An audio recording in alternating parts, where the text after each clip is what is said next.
Every morning, somewhere in the world, someone is dragging themselves out of bed at 5 a.m., starving, miserable, shuffling onto a treadmill on an empty stomach. Simply because they've been told that this here is the secret to burning more fat. Ooh, it isn't. Fasted cardio is one of the most persistent myths in the fitness industry. And the reason it won't die is because it sounds logical. It sounds like it should work. However, the problem here is that sounds logical and is actually true are two completely different things. And in this case, the research has a word or two to say about it. Here's the argument for fasted cardio. And to be fair, it's not coming from nowhere. When you haven't eaten, your insulin levels are low. Low insulin means your body is in a state more conducive to accessing stored body fat for fuel. So when you're exercising in this state, you're drawing on fat as your primary energy source, rather than, your recently consumed carbohydrates. Fat oxidation, which is the rate at which your body burns fat as fuel during an activity or exercise or whatever, well, it does go up in a fasted state compared to a fed state. This part is real. This part is measurable. Studies have confirmed it. And this is exactly where people stop reading and go and set their 5 a.m. alarm. However, here's what they missed. Fat oxidation is not the same thing as fat loss. Now, these are not interchangeable terms. They are not the same process. And confusing them is the entire reason this myth has the legs that it does. It really does blow my mind the way people talk about the human body, because it is so complex. It's unbelievable. Your body is not a simple on-off switch. People think that it's either storing fat or burning fat. However, the truth is, at any given moment, right now, as you're watching this, your body is doing both simultaneously. Fat tissue is consistently releasing fatty acids into the bloodstream to be used as fuel. That is fat oxidation. And at the same time, fat tissue is constantly taking up fatty acids from the bloodstream to be stored. That's lipogenesis. What determines whether you net lose body fat is the balance between these two processes over time. Now, when you do fasted cardio, yes, fat oxidation during that session goes up. But what happens afterwards? You eat. Insulin rises, and the rate at which your body stores fat from that meal is higher than it would have been if you had eaten before training. The window shifts, the balance adjusts.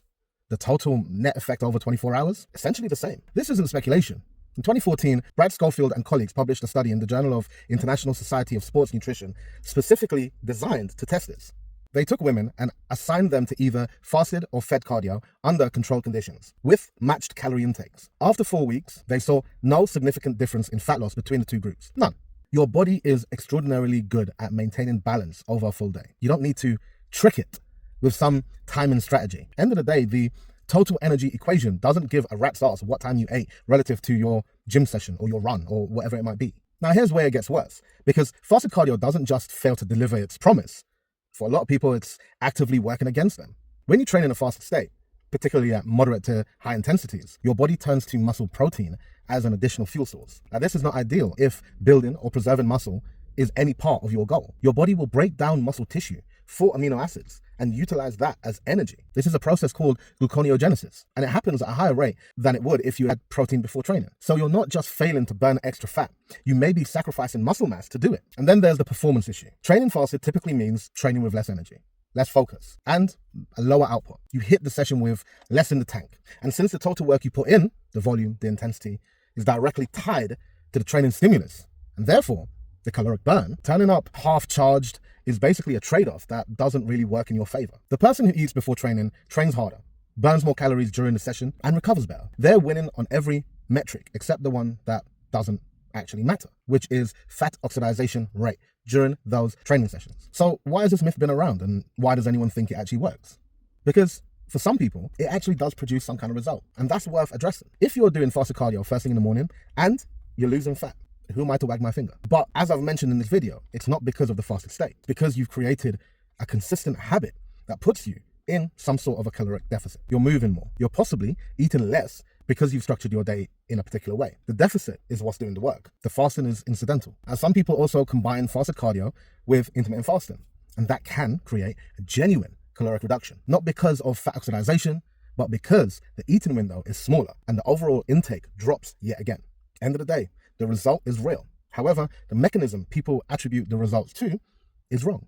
Understanding why something works means you can apply it intelligently and stop doing the parts that don't serve you. Look, end of the day, if you genuinely enjoy training fasted, if you feel good, perform well, and The big one, it fits your lifestyle. Go for it. There's nothing wrong with it. Do what is sustainable for you, because that is possibly the biggest thing. Remember, anything done consistently will give you a result. If we're talking about being optimal, this ain't it.